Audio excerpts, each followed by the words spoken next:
It's very important, actually, for you to understand that when you are trying to play kinesthetically, you must trust your body to do what it needs to do.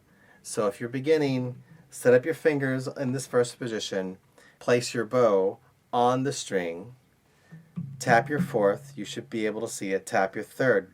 That also should be in your periphery, maybe a bit of your second.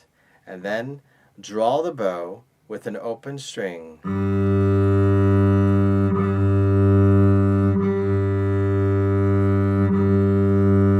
And when you are ready, begin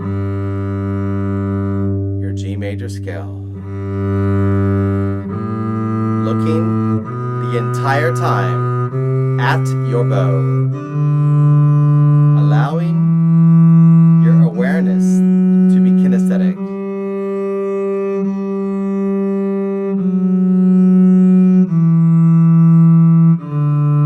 We want to experience the scale and experience playing the cello, physically aware of what we are doing, not visually aware. So if you can remember that, we want to be physically aware, hence kinesthetic.